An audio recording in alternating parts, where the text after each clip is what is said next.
Up. TNA HeelCast is back.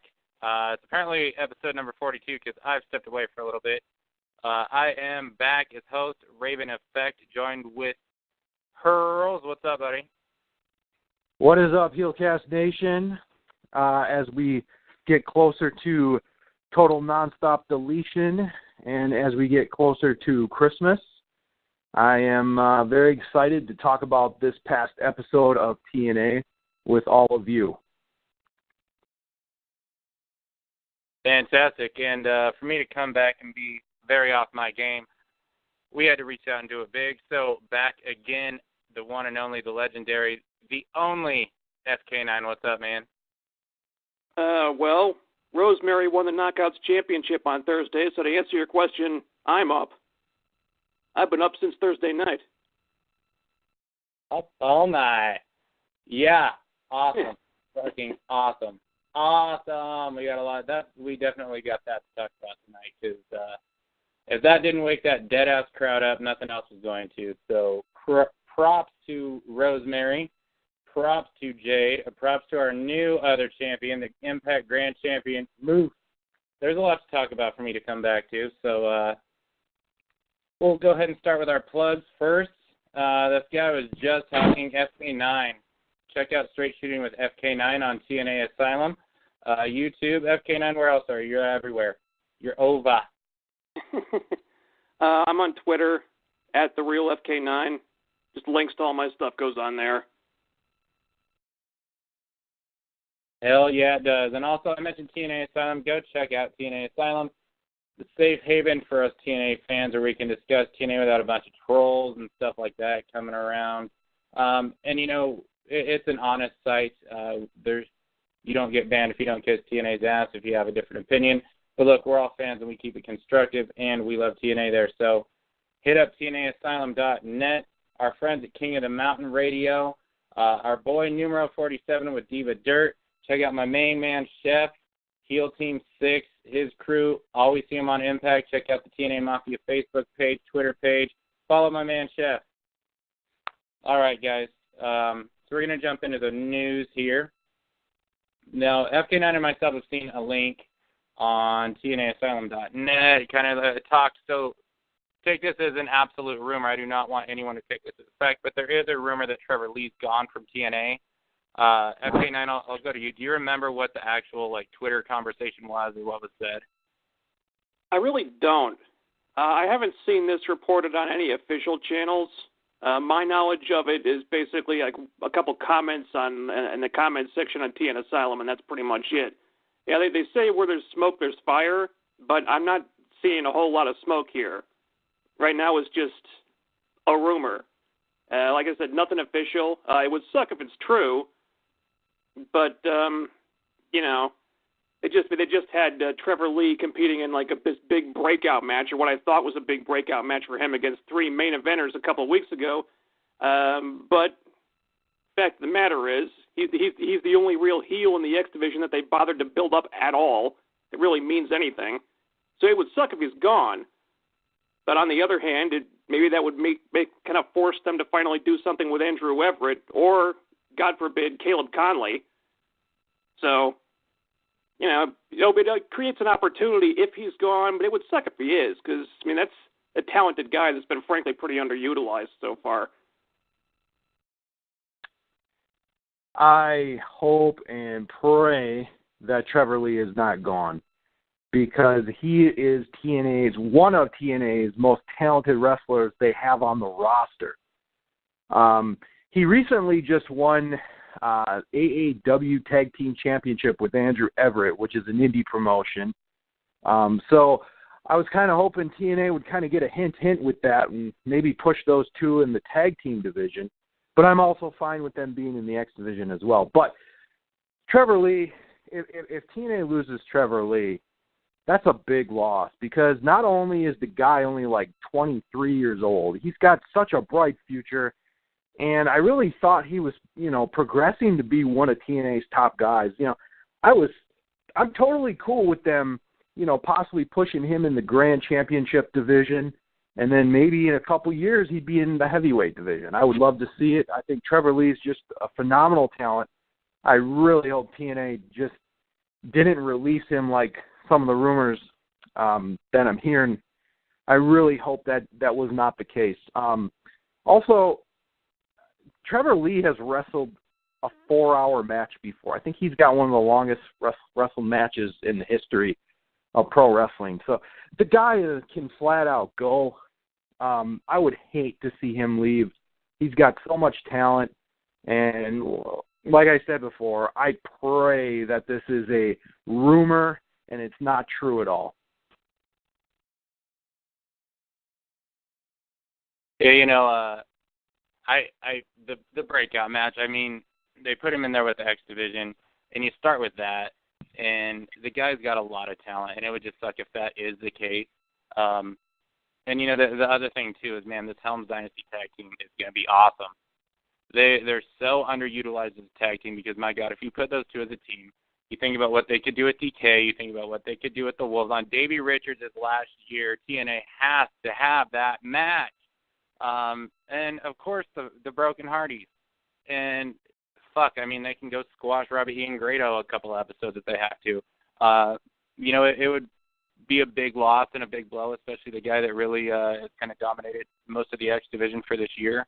And, the other thing is that there may not be any truth to this at all. I've not seen, I mean, look, my interest in wrestling has not been what it has been, to be honest with you, but I've went to a couple sites around this time. I've not seen anything confirm that Trevor Lee is gone, so I want this to be taken with a grain of salt, and please don't say that the HeelCast told you Trevor Lee's gone, because I don't see anything to actually confirm it. But, yeah, I mean, he could have been screwing with someone, but there was obviously a conversation there where he acknowledged that TNA had released him.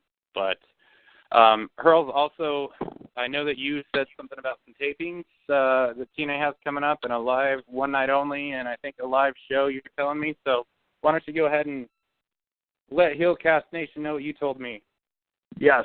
It looks like for TNA for 2017, there were reports before that the tapings were going to start January 4th, which I believe was a Wednesday. That isn't true. The tapings are actually going to start January 5th, which is a live, which is probably, we can all assume that this one's going to be a live TNA Impact for that day on Thursday, January 5th. That Wednesday, January 4th is actually just when the production trucks roll in and they set up for the show. I can also confirm, well, I can't really confirm it yet, but it looks like TNA is going to run a one-night-only live pay-per-view similar to what they did last year in Pennsylvania. So I'm looking forward to that because I like the one-night-only lives. There just seems to be a little more excitement for that one because it is live. So I'm hoping they run some storyline with that. I think they will because they can kind of lead into it on the live Impact. So, but those tapings overall are going to be from January 5th to January 12th. It's going to be a week long, but it's not going to be all Impact tapings. Some of them are going to be Explosion. Some of them are going to be one night only. And then you're also going to get your Impacts. And I believe they're going to do double tapings on some of the days. So it is a long time. Hopefully the Impact Zone can, stay awake for a little bit better than they did this past week. But we can only hope. It's just good to have the tapings announced. So if anybody was still fearing that there wasn't going to be a TNA in 2017, well, that's not true at all. So you can relax.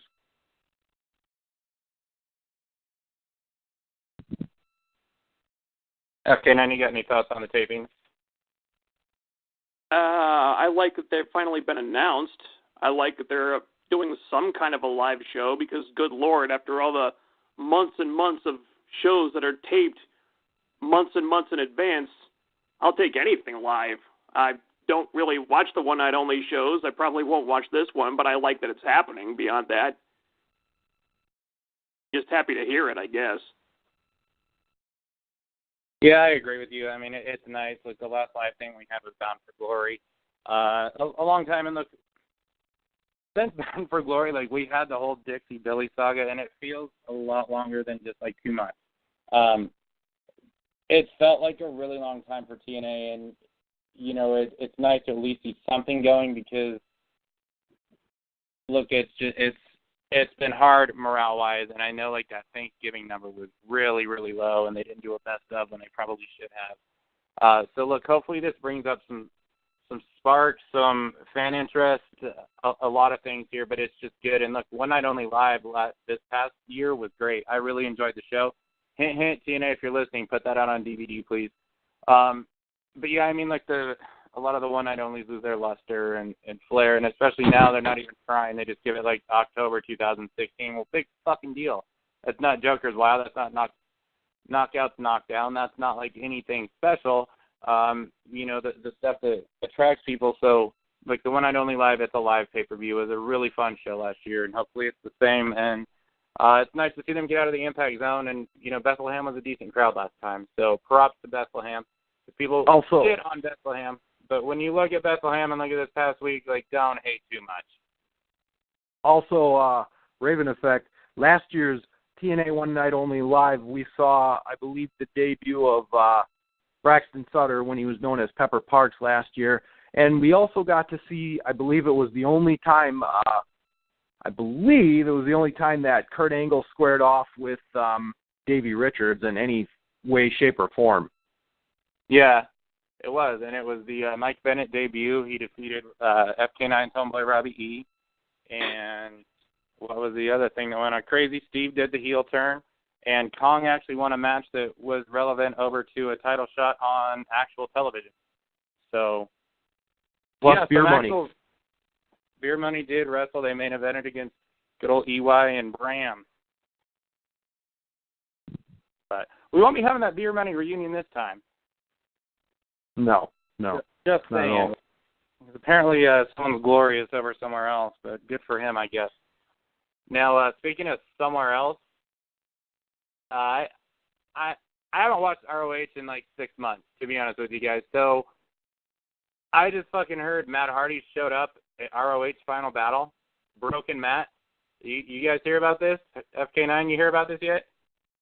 I didn't hear about it until I saw the video of the show where Matt Hardy shows up on the Tron and challenges the Bucks of Youth to a match in which they were going to be deleted. And, he actually got the ROH crowd chanting, delete, delete, delete. So, good Lord.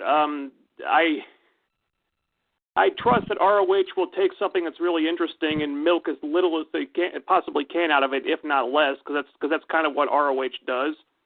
That's why I don't watch the show anymore. That's why every time I try to watch, I just stop. I just can't keep going because it bores me to death. But this is interesting. It's kind of a coup for ROH because this Matt Hardy character is pretty much the most buzzed about thing in the industry right now. I don't know if you guys saw this, but did you see that video on Twitter of the Young Bucks super kicking Vanguard 1? Yes. Yes, I did. That was hilarious. Yeah. I'll give him credit. Oh, boy. Vanguard 1 was getting chants, too, by the way. Holy shit. That's awesome. At ROH? In ROH. Vanguard 1. Yeah, there was a Vanguard 1. Yep. Give Matt Hardy props, man. This thing has just taken on a life of its own. I think if ROH were smart, they'd do more than just have a match. But I think that's probably what they're in for. They're just going to have a match. If there's anything to be gleaned from the Matt Hardy character, if they can get any kind of mileage out of it, I think they would be really smart to take advantage of that, but I don't think they will. Because I think that's all ROH is really interested in is just having a match. And I'm sure it'll be a good match. It'll probably be the most high-profile thing on that show, and almost surely will.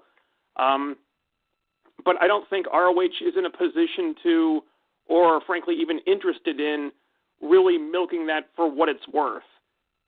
Because that's a character that really lends itself to so many storyline possibilities, but that's just not really ROH's wheelhouse. So it's a coup for them. It's a big match to have on their show, but in the end, that's probably all it's going to be, just a match. Yeah, this is very interesting.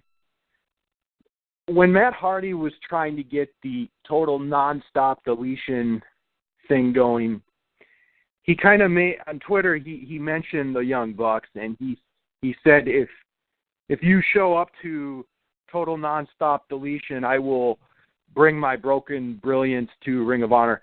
I think now I could definitely be wrong here, but I think that this was a swap. I believe the Young Bucks will show up on total nonstop deletion in some way, shape, or form. In exchange, the Hardys, both of them, are going to show up to wrestle the Young Bucks in Ring of Honor. I think there was some type of trade exchange negotiated for this. I wouldn't even be surprised if maybe the Briscoes even made an appearance on total nonstop deletion. So we'll see.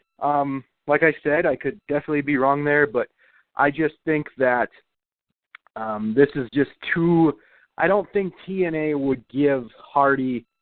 I don't think, because I know for a fact TNA has certain stipulations in their contract that if you go, you can wrestle for other independent promotions, but they cannot be on TV. So I believe that this was definitely a trade, and I believe that there was some sort of agreement between the two companies. And now a lot of people are, they'll come back and say, well, Cody Rhodes is wrestling in Ring of Honor. Well, I don't think Cody Rhodes is officially signed by TNA. So I think that's the difference here. So I do think the Young Bucks will show up on total nonstop deletion, and I do believe that the Hardys will wrestle the Young Bucks in a match in Ring of Honor some way, shape, or form. Yeah, you make a good point with that total nonstop deletion thing. I think that's pretty much going to hit the nail on the head. And kind of sucks because it seemed like, a lot of the hype is like, okay, there's going to be this TNA and ROH relationship, which would be fantastic for this industry. Just, I think the best thing that can happen, and these two needed each other for years, because ROH wants to stop being WWE's bitch, work with TNA. TNA wants to stay afloat. Let's work with ROH. Let's maybe get New Japan a little bit happier with us. Let's stay afloat. Let's get some bigger numbers. I hope that there's a relationship between them. I'd like to see something like this. It's about time. And people say ROH would lose their fan base. No, they fucking wouldn't. If they haven't lost it now, they won't do it just for working with TNA. And the ROH fan base, that's a loyal-ass fan base.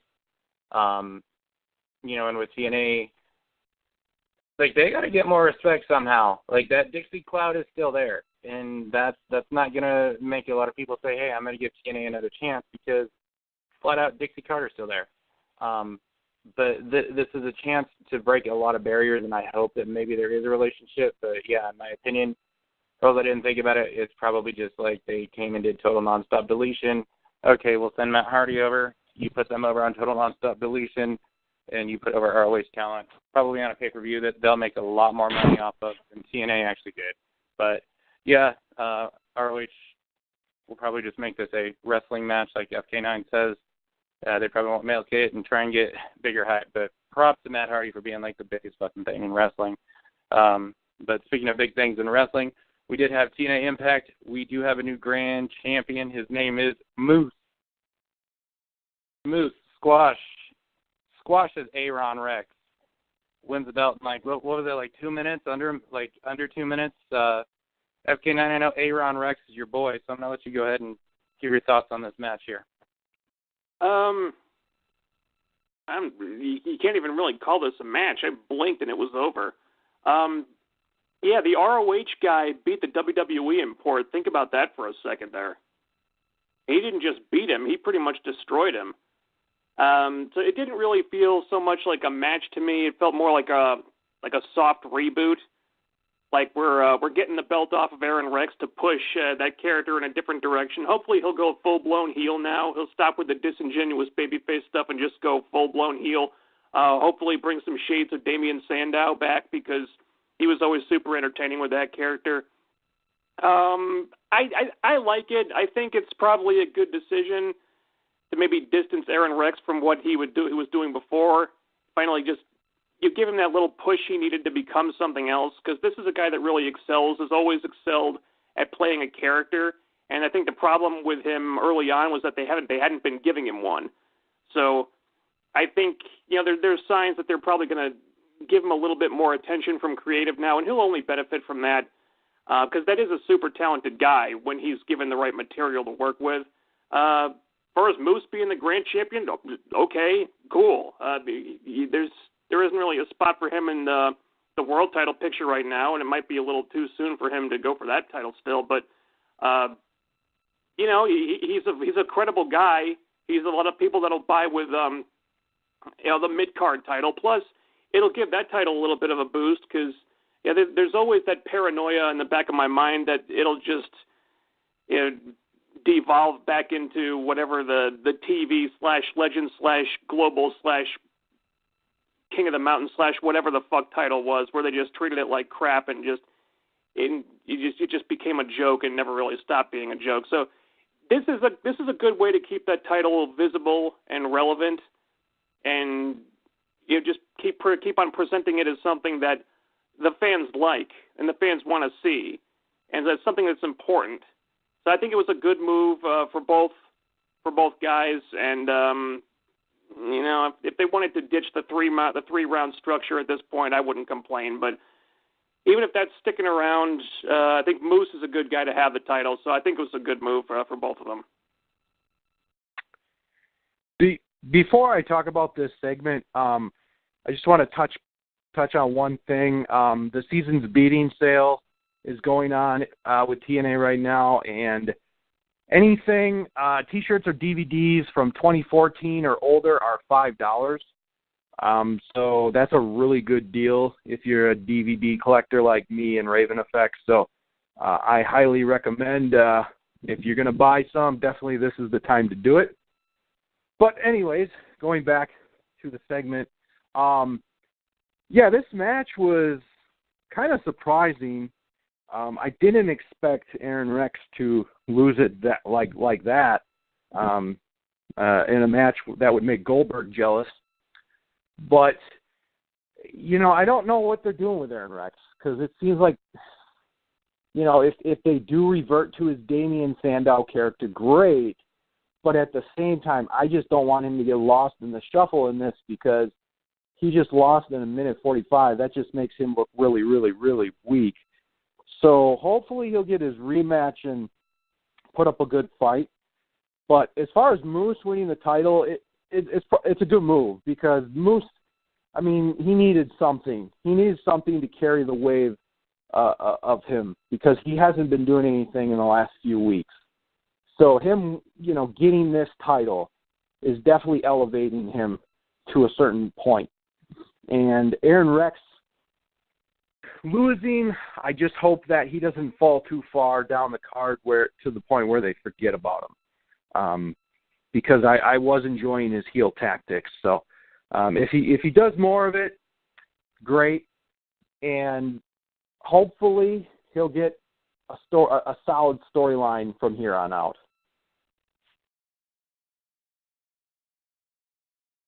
I think they need to let the guy loose out there and do what he does, because I do see the talent in Aaron Rex.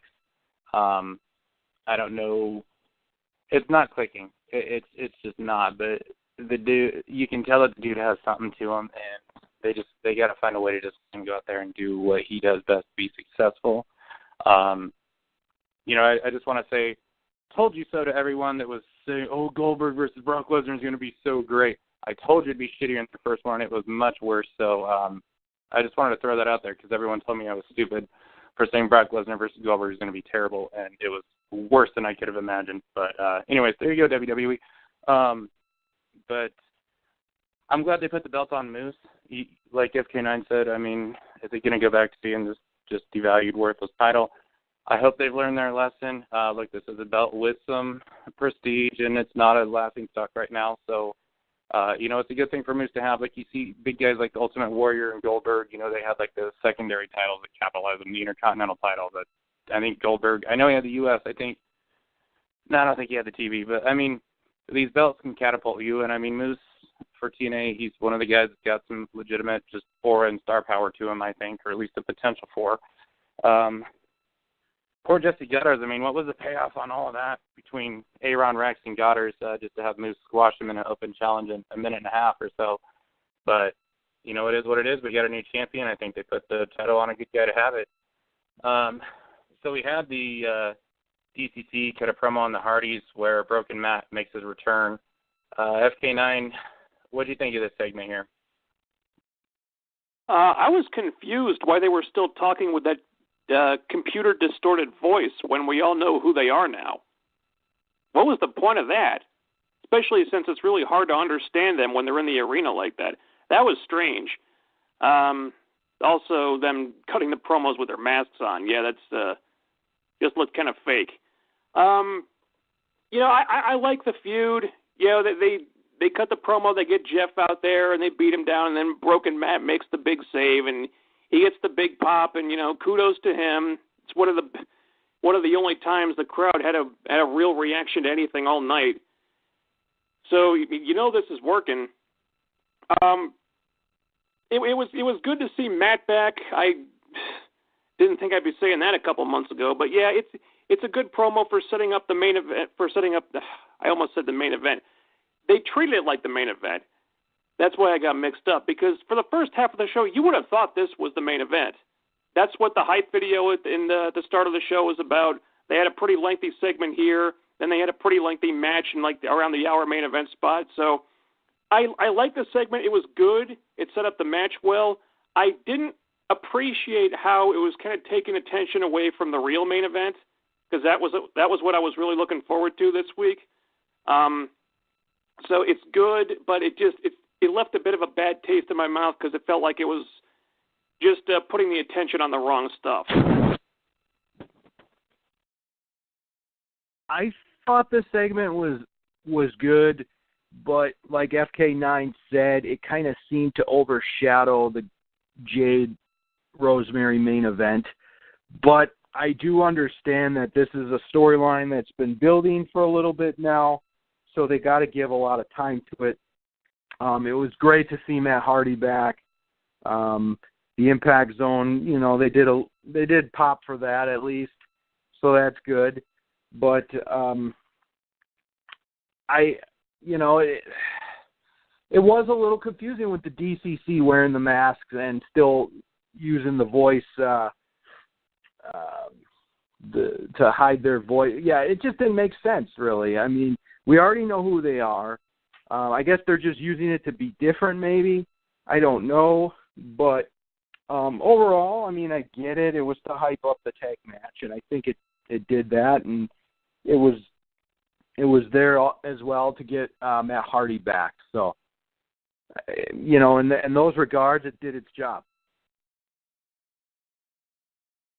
You know, it did its job to bring Matt Hardy back, but, man, when I watched that and just, why are they in the masks? Why the computerized voice? And, like, you would see James Storm, like, moving his arm, cutting a promo, like, with some fiercity, and it would be delayed. Like, he'd say, like, one word to, like, three things, and it just looked so Bush League and bad and awful, and I'm watching it, like, get this fucking thing off the screen. It just didn't look good. And I think the DCC is awesome. I think they're a cool stable, and there's some potential there, especially with Storm as a ringleader and, you know, guys like Bram and Kingston behind him. But, man, it just that just stood out for me. Like, that ruined the whole thing. But, I mean, Broken Matt's back. That's what everyone wants to see. There's still life in Broken Matt. I'm sure they can squeeze another solid year out of that. So, I mean, it did what it did. But, I mean, do some better editing, TNA. And so then we went on to the X Division title match. So apparently the winners of Team X Gold, like that winning team, gets the title shot. So Bronson Sutter, who has no business being in there, Mark Andrews and DJZ. DJZ retain. Hurls, Mark Andrews had a heel turn at the end of this match, too. Your thoughts on all this? Yeah, the match was good. The promos leading up to it were good. I just don't know about turning Mark Andrews heel. His theme music, you know, he's got his band Junior. his theme music's like a little heavier version of a pop punk band. They kind of sound a little similar to A Day to Remember, but not as much screaming. I just don't know if I would have turned Mark Andrews heel. I just don't know how this is going to go. Like, I think Braxton Sutter would be better for the role, but obviously they can't do that because of the whole Alley angle he's got going. So this just kind of seemed forced to me.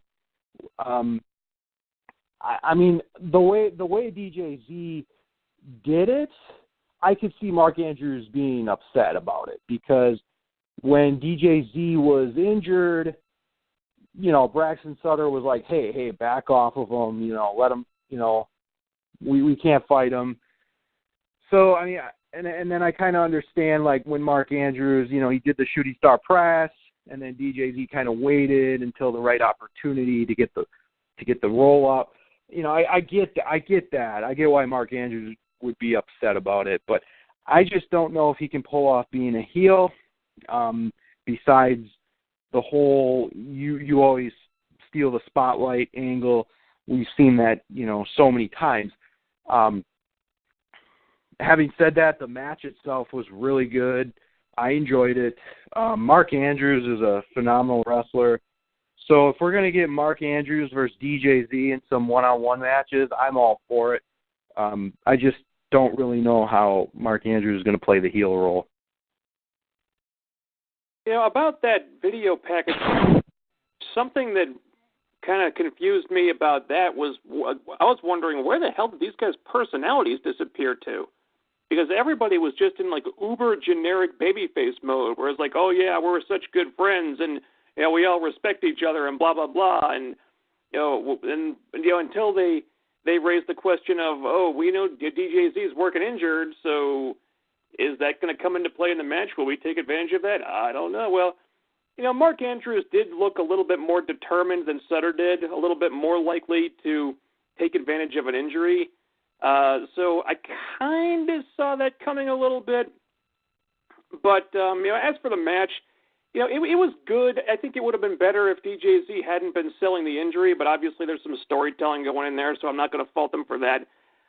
I love that they're finally doing something with Mandrews, because, I mean, we talk about how underutilized Trevor Lee is. Well, you know, this guy is even more underutilized. Good Lord.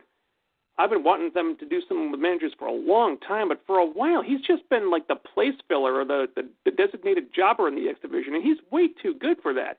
So I like it. He's getting something to work with, finally.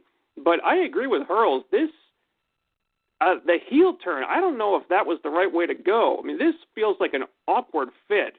Really awkward. I mean, he looks like a babyface. He's got the whole babyface image, the music. His offense is really tailored for a babyface ring style. This just seems very, very strange. And I agree, you know, Sutter probably would have been the better choice. I mean, for a while there, we were all calling for him to turn heel, and how he was probably just setting up a heel turn because of the way he was behaving. It seemed like he was a little bit too generic or too babyface-ish, so it might have been teasing something. Apparently it wasn't. So now they're going with a Mandrews heel turn. Hey, like I said, I'm glad he gets something. If that means he gets a title feud finally, I'm all for it. I'll be happy to see it. I'll be rooting for him. But as a heel, I don't know. It just seems like a very odd way to go to me. But you know, like I said, if Mandrews is finally getting something to work with, I'll give it a shot. You know, no one boos Bart Simpson. And, like, that's Mark Andrews is like Bart Simpson in the 90s. I mean, just skateboard and all that. But, dude, I'm just happy they're fucking doing something with Mark Andrews finally. Like, yeah, Skinner says jobber of the X Division, or he's like the Explosion King. Mark Andrews is an awesome talent, and I'm glad they're doing something with him. I don't know that the heel thing works. Hurls, just got to say, I'll maybe give you, like, Blink-182 sound, but A Day to Remember is my fucking band, man. A Day to Remember sounds a lot heavier than that. I'm just saying, but I love that. They you know, they go with the metal sometimes, but they also do some of the pop punk stuff as well. They do a lot of pop stuff, but you know, they also did music for TNA back in the day, so let's remember that. But yeah, Mark Andrews, that skateboard, I guess, he can waffle some people over that. I hope he wins the belt. Like, I'm glad DJZ's the champ, but man, Mark Andrews deserved it. So, that's a feud to look forward to. And how about Braxton just pile drives Allie? No one's gonna see that coming. Turn him heel, put him and Mark Andrews together. I can't root for Braxton. I can't. I just can't. I can't root for the guy. Can't do it. But as FK9 said, do it for Braxton Sutter, Dixie. That was like the funniest thing ever, just the way you said that. But, I brought up Allie and FK9. Allie finally retaliates. Thoughts? We saw her snap a little bit at Thanksgiving when she tried to throw the pie. It's Maria by mistake. Here's where the exterior is finally really beginning to break down. Allie is tired of getting so much shit from Maria and Laurel, and she just can't take it anymore. She doesn't want to even think about Braxton Sutter whispering sweet nothings in Laurel's ear, even though that giraffe is way too tall. He probably couldn't even reach her ear. But yeah, this is awesome. I think it's one of the storylines that just continues to fire on all cylinders. In fact, on this show, this was one of the things that really had me. This and the main event were the ones that really had my interest, really helped, really grabbed me and wouldn't let go. The crowd loves Allie. They're dying to see this. I think it's time to really pull the trigger on this. They want to see Allie finally get in the ring and really stand up to these two. And it's time. It's time to do it. I credit them for really taking their time and developing the characters and building this up right. But there is a danger of waiting too long. I think we're about there. I think it's time to see Allie just get some revenge on these two jerks. And it's going to be huge when it happens, because Allie, she's this close to becoming this, well, she's already a breakout character, but basically the next top knockout babyface. I mean, who else is it going to be? I mean, Gail would have us believe that it's Jade, but, I said this on my show, Allie and Rosemary just bring that little something extra that Jade is still looking for. I mean, not that Jade isn't great, she is, but in terms of like the character performance and the charisma and just connecting with the crowd, those two, that's your next top knockout face and heel right there is Allie and Rosemary. I think it's time to really put Allie in a position where she can wrestle more. Just say that she's been training in her off hours and she's gotten a lot better since the last time we saw her, and they can do it.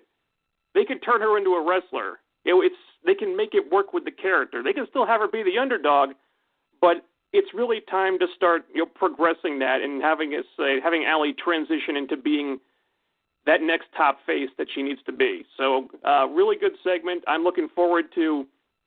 I'm assuming this is going to lead to some kind of a match with Laurel Van Ness. So good. I hope Allie can reach high enough to punch her in the face. That'll be nice to see. But, yeah, really good segment, and, hashtag Team Allie. There was something really interesting in this promo with Maria and Allie where Maria goes, "You can't even fight." And I was almost thinking, like, are they leading us to finally to showing that Allie actually can? Because the Impact Zone was saying, yes, she can. And by the way, this is when the Impact Zone actually kind of woke up a little bit, which was nice to see from their Rip Van Winkle sleep they were doing in the segments before, so that was good. But I'm really looking forward to when Allie is finally in the ring. We know she can wrestle, and she just puts on great matches. And, there's only so much abuse she can take after Maria's calling her a bitch. I mean, that was the final straw, and she finally slapped Maria, so that was good to see. I also want to point out something. During the week, TNA did an interview with Taylor Wilde, which I thought was pretty interesting in itself, where they asked her what her thoughts of this match was, and they asked her basically, what she thought of it, and, she was really proud of the knockouts and, how they've come so far. And speaking of 2017, that's one knockout that I would love to see back because she is awesome. And, heck, her and Allie could be a great tag team. They're both Canadian, I believe. So they're about roughly the same height, and they have a similar look to them. So I would love to see Taylor Wilde back. I'm not sure if that's going to happen or if she was just there to do that interview on ImpactWrestling.com. I'm not real sure, but it was cool to kind of have her back in the news, so to speak.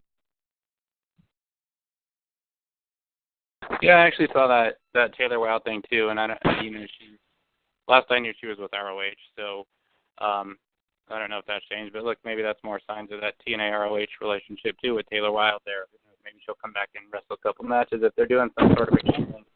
I think Raven, I think you're thinking of Taylor Hendricks. Oh yeah, you know what? You're right. You are right. Very right. My bad. Thank you. Mm-hmm. So let's pretend that never happened to us, Nathan.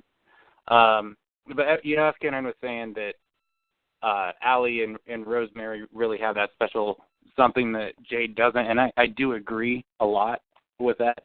I also think Sienna has something that Jade doesn't too, but Sienna is just not getting used, and it's a shame. I mean, I thought she was the best Knockouts champion all year, and they've just done nothing with her since she dropped the belt. I mean, literally nothing, which is a shame because that girl is awesome, and Allison Kay, Sienna, she deserves better. This Allie thing is huge. It's going to be huge. It needs to happen.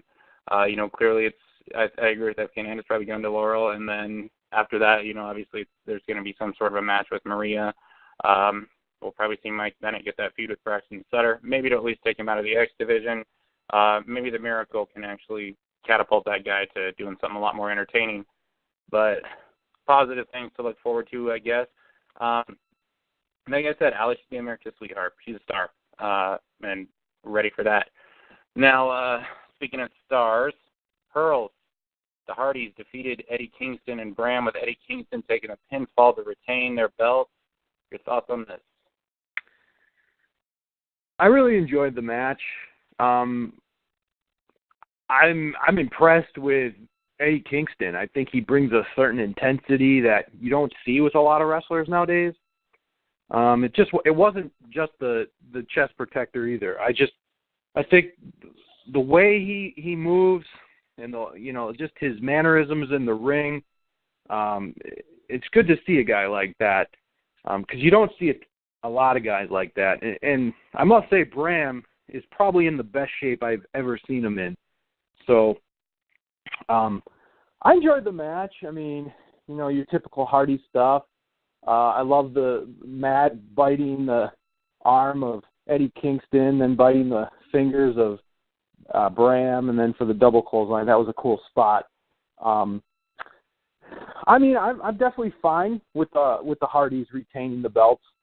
I hope eventually Kingston and Bram do win the titles, but it may not happen until 2017. But I'm very impressed with Eddie Kingston and Bram as a team. So I definitely want to see them get the titles eventually. But for now, I think it's good to keep it with the Hardys, especially with Total Nonstop Deletion right around the corner. So, yeah, it was a good match, good segment. The fans they weren't that great for this match, so it kind of brought it down a little bit. But solid match, though.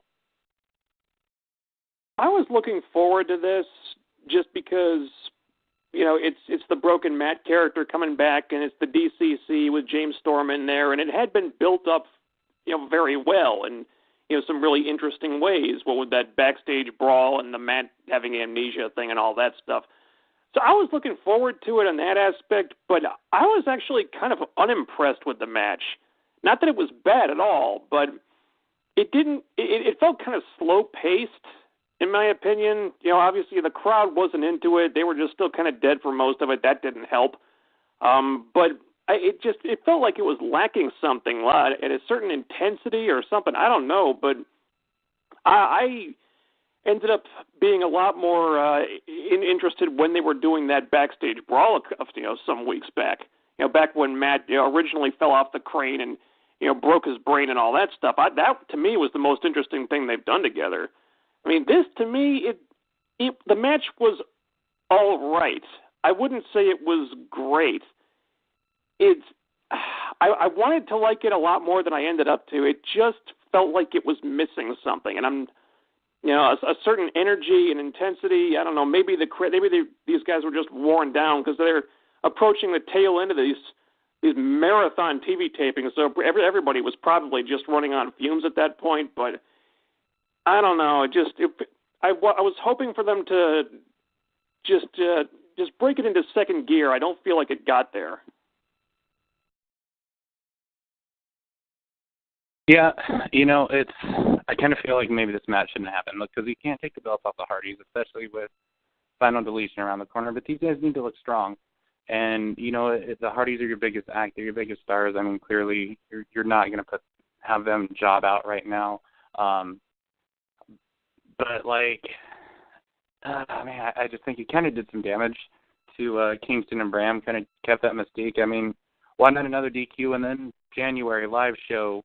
All the stuff with Total Nonstop Deletion goes down. All the stuff with the Young Bucks goes down in ROH. And then, let's say the Hardys get a win on the Young Bucks in one of these two. How much bigger does it make it look for Kingston and Bram if they go over? Things like that. But, it did its job. And, the crowd, man, it was just the crowd is so bad at these shows. And it's sad. And, yeah, it is a marathon taping. We know that. But I mean, man, something's got to change because it was hard to sit through and watch this show, see the roster get such a poor, dead response. And look, we're shitting on the crowd, but if everyone in the crowd was like our boy Chef and his crew that are there, that crowd would be like the old Impact Zone, but it's not. I mean, there's a few fans that are there cheering their ass off and trying to help the company, but a lot of people are just not into it, and it sucks to see that come off on TV. The other thing we saw come off on TV, Eli Drake couldn't talk as EC3 beat him, kind of teased him there. FK9, your thoughts on that? I was really hoping we'd get an episode of The Fact of Life where Eli Drake is trying to get around the you can't talk cut promos for the rest of the year stipulation by using nothing but signs or visual aids or something like that. I was really looking forward to seeing him try to get around that, but it looks like they're not going to do it, at least not this week. It was good to see him. It was good to see EC3 putting over their match last week, saying, hey, you proved something to me. You proved that you are ready. And then he has to give him shit for it. Hey, I'll give you a title shot after I win. Just say the word. Just say the word, Eli. Oh, you can't say the word? All right, screw it then. That was funny. I was really hoping we'd see Eli Drake do something. I want to see him do something next week because he's only got a couple opportunities to do this before the end of the year, but I want to see him try to get around that stipulation somehow because there's a lot of entertaining things they can do with that situation. But until then, I'm crossing my fingers we get something from him, but until such time as that happens, I guess I can be satisfied with EC3 giving him a little respect there.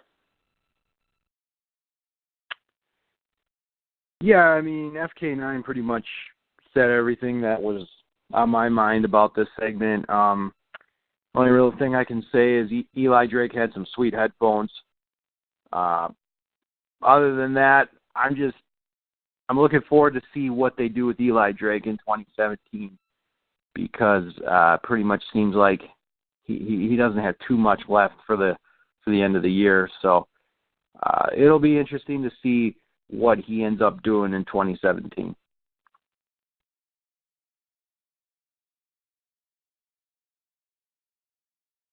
All right, and then we had EC3 go out with Eddie Edwards, and so they did the face-to-face promo, hyping up the match for next week, and I'm not going to lie, guys, Eddie Edwards really got outshined here in this, and that was what kind of stood out to me.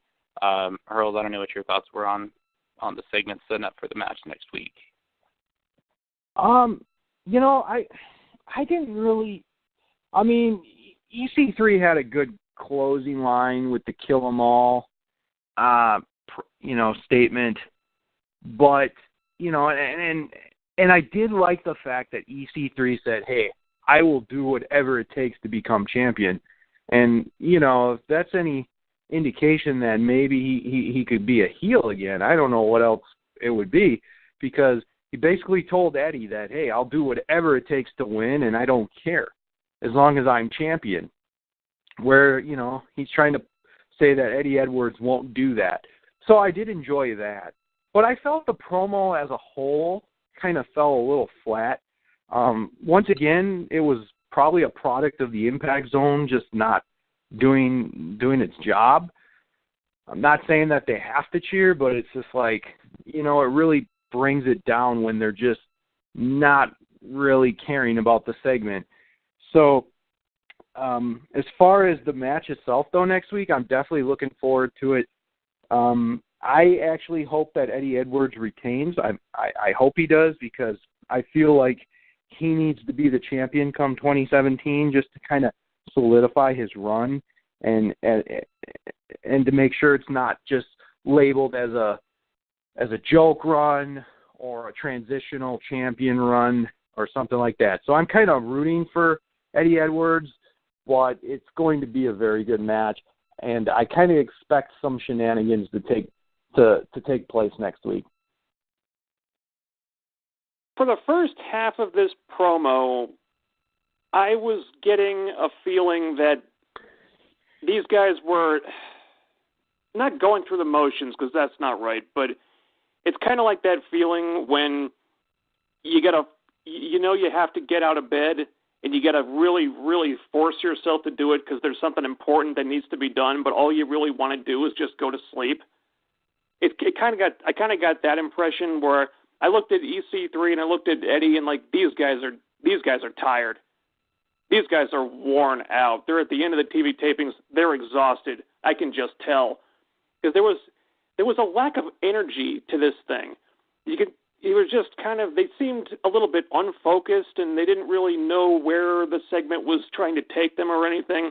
I think in the second half, they kind of flipped the switch, and EC3 got more focused at that point. And I agree. He definitely outshined Eddie. I think if they want people to really get behind Eddie as the champion, they need to keep him out of segments like this, because he's against someone like an EC3 or an Eli Drake or whoever. He's always going to come off as less polished or less charismatic on the microphone. And I like Eddie. I always have, but that's not really his wheelhouse. And there's other guys that are just going to have a more of a commanding presence as talkers. And EC3 did have some good lines in there, like I'll stab a friend in the back to become champion. So definitely teasing a little bit of heelishness there. I don't know if they're going to go for it, but it does paint him in a little bit of a grayer light than we've seen him recently. I'm not sure that would be the right way to go, but it does add a little something extra to that match next week. I love Eddie. I think he's done a good job as a fighting champion. He's had some really good matches that I think have been undershadowed as champ. EC3 needs to leave the world champ. It's time to put the belt on EC3 and move forward with 2017 with your star as the champion, because swear to God, that's what you got to do, TNA. That guy is your moneymaker. You need to promote him. So congratulations, Rosemary, our new Knockouts champ. And guys, I think we have one more towards the end match of the year contender with Jade and Rosemary. They let the Knockouts go out there. They let the Knockouts go out there and do their thing in main event this show. They did not disappoint. FK9, I'm going to let you go ahead and start this off. Jade, Rosemary, new champ, all your thoughts. TNA really hit all the bases here. I think if there was one drawback, is that it really didn't have a whole lot of build-up. Rosemary attacks Jade and Gale, and then they set up the match, and 2 weeks later they have the match. There wasn't a whole lot of impetus behind it. So I think that's something that could have been built up more. I kind of wish it had. But considering there was only a few weeks of build-up, really, this was really best-case scenario. They got the hype videos. They got the promos, and they got the they got enough time, not as much time as I would have liked, get to that in a second, but they got enough time that it felt like it was a special thing happening. You know, they got a little extra time for their entrances, and Rosemary got the creepy lights, and Jade got the remixed music, I'm pretty sure. And then you had the hype man, JB, introducing them separately, and it felt like a big match. It felt like they were trying to make this look like a big, important match. And, of course, then they had to go to commercials like 90 seconds in, and there was one weird edit there where I'm almost positive something got cut out. So I'd really like to see how much footage was actually cut out of that match. I'd like to know how long it was when it was taped, because I'm pretty sure there was some stuff we didn't see there. But it's a really, really good match. I think it's probably Knockouts match of the year. Now, unfortunately, there haven't been too many contenders, but I think it pretty much has to be this one, because you had the big bumps. The big Hurricane Rana off the cage. They're doing bumps off the cage. They got Rosemary kicking out of countering the package pile driver. Jade dives off the top of the cage, for crying out loud, and Rosemary still kicks out. This was great, great stuff. I think I would have liked to see maybe one more big bump off the cage, but for what they had here, man, these girls really beat the shit out of each other. And, of course, finally, Rosemary becoming Knockouts champion. The only thing that could have made this any sweeter is if she'd beaten Gail Kim for that, because that's the one really big thorn in the side of what was otherwise a really, really sweet segment here, because it really bothers me that Gail Kim relinquished the title without having to put anyone over, because they had, freaking 8 months of build-up to Gail Kim winning the championship again at Bound for Glory, during which time nothing else felt like it mattered in the knockout division. You had a couple of first-time champions who just had their runs thrown under the bus just because they weren't named Gail Kim. And you'd think that after all that time, the person who becomes champion after Gail would really be put over huge. And they couldn't even do that. They couldn't even get that. Yeah, I know Gail's injured. Okay, so be it. But still, it was a really convenient injury, and it bothers me that Gail didn't have to put over anyone. So that kind of sucks. But the point is, Rosemary is finally the champion.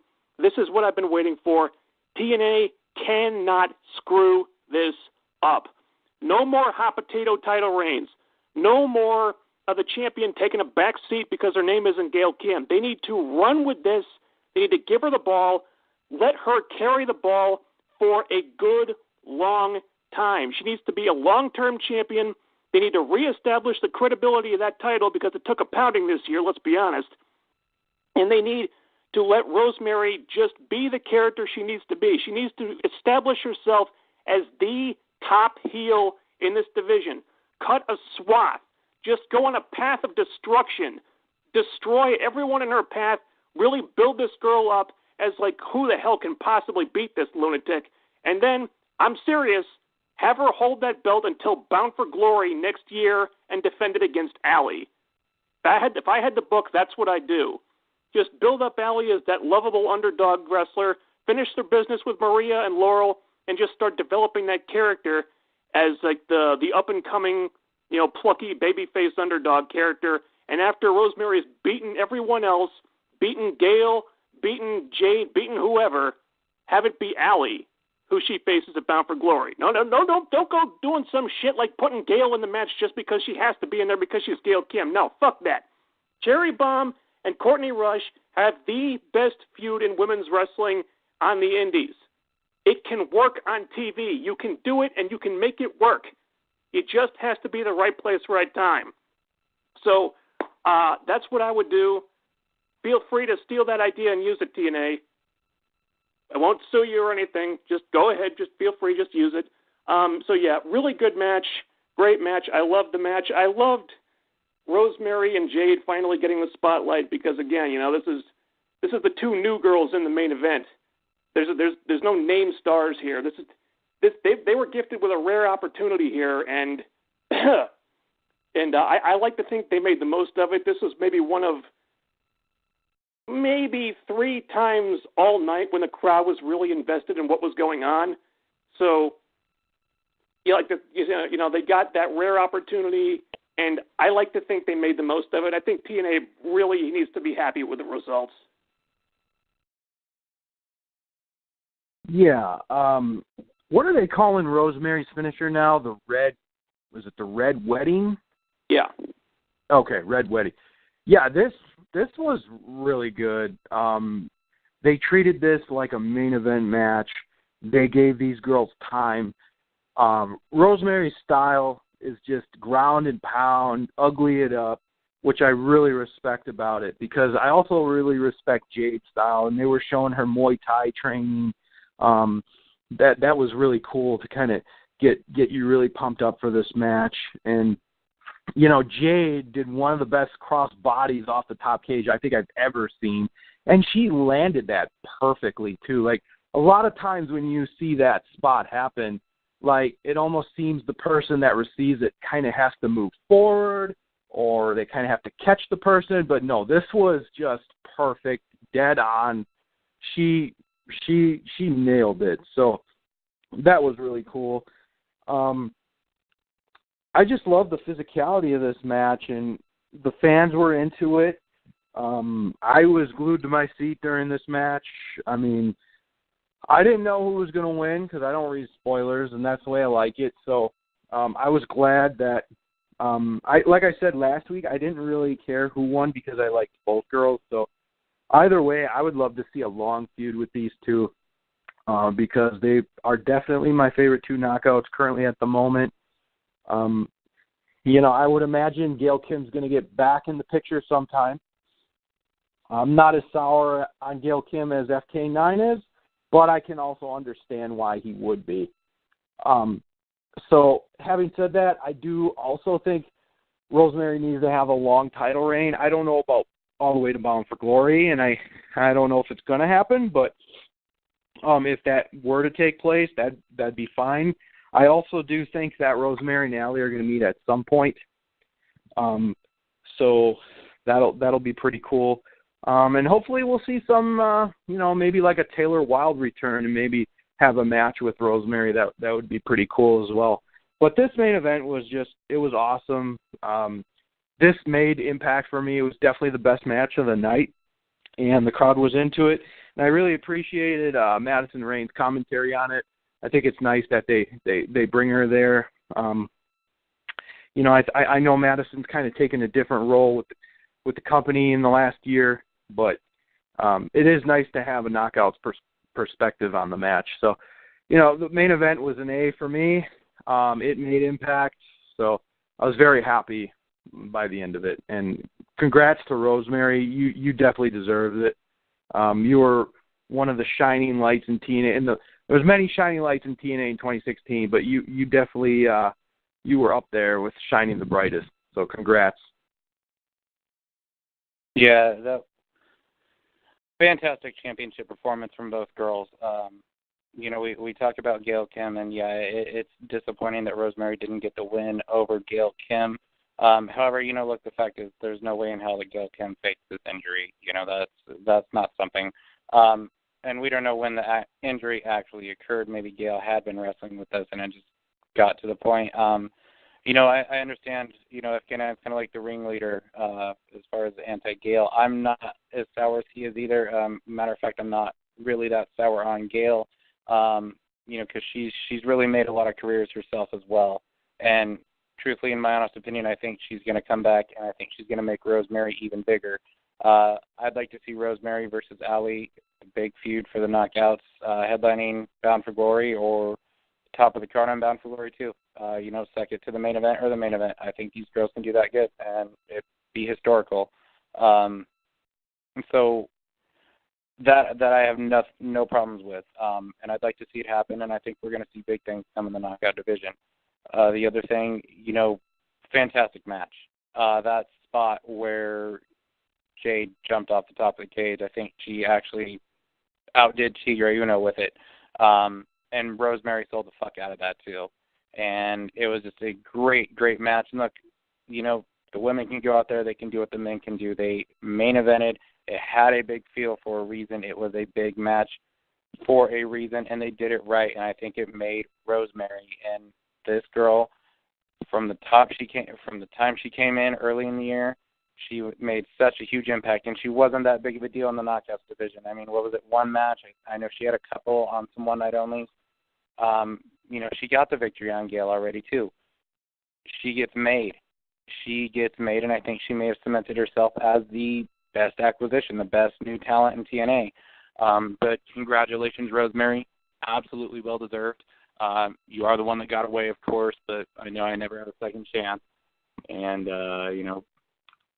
times are in the past, and me and your twin brother still kind of resent you for what you and Steve did to us. But congratulations.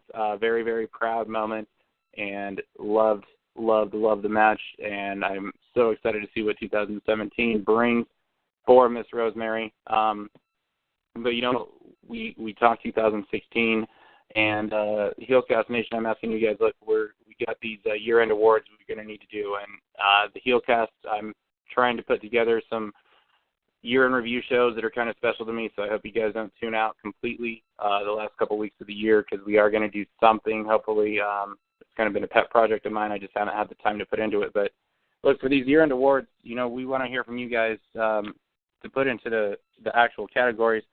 What are your favorite promos from the year, favorite moments, favorite matches? Give us your suggestions on that, please. Send off in the comments or on YouTube or whatever, because we're going to have to get those posted here in a week or two. So HeelCast is going to have to come together and try and put out these awards. We'll put them up on Twitter and TNA Asylum. Get your votes in going for us. FK9, you got any final thoughts before we send it off for the week? Yeah, one. I think just to add something to the Rosemary thing, even though this has been one big Rosemary love fest, let's not undersell what an achievement this actually was, because this is a woman who, like you said, was not that big a deal in the knockout division. She debuted, early in the year, so she's been around for a while now, but for the most part, she's been doing her thing as a character and as a manager. We see her get physically involved, and she's been in a match here and there, but for the most part, she's just been a character. And they took a girl who just got over with the promos and the character and the personality and the crazy vignettes and all that stuff, and they put her in the main event. First time ever. It's actually probably the biggest one-on-one match that we've actually seen her in up to this point. The first real high-profile match that she's been in, where it's just her and not like the Decay, and they made it work. It was believable. And it's just a testament to how well she's gotten over and how she just instantly just grasped all the nuances of working on television and everything. And there was no learning curve for her.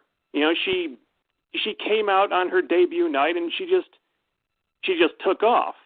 And I think it's really it's almost, I don't think I've ever seen anyone quite debut as seamlessly as she has. I mean, or probably have, but not in a while. But this felt kind of unprecedented for me. So let's just give the girl props, because she's really done something special here. Absolutely. Hurls, you got any final thoughts?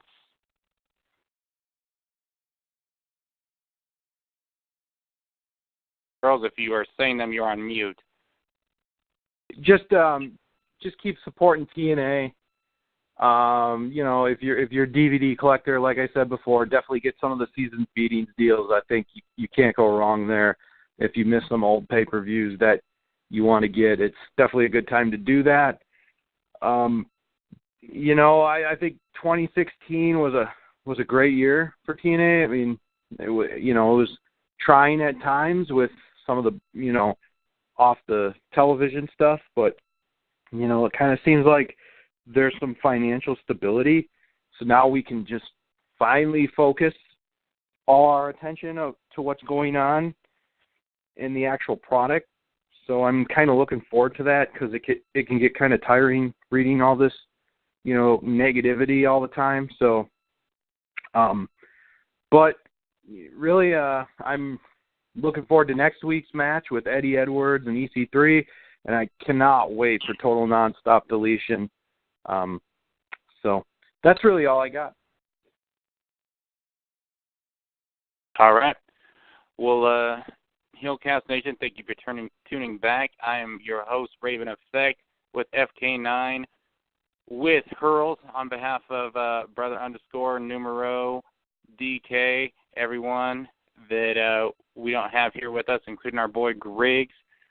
Thank you for checking out the HeelCast. Have a great week. Check out Impact Wrestling this week.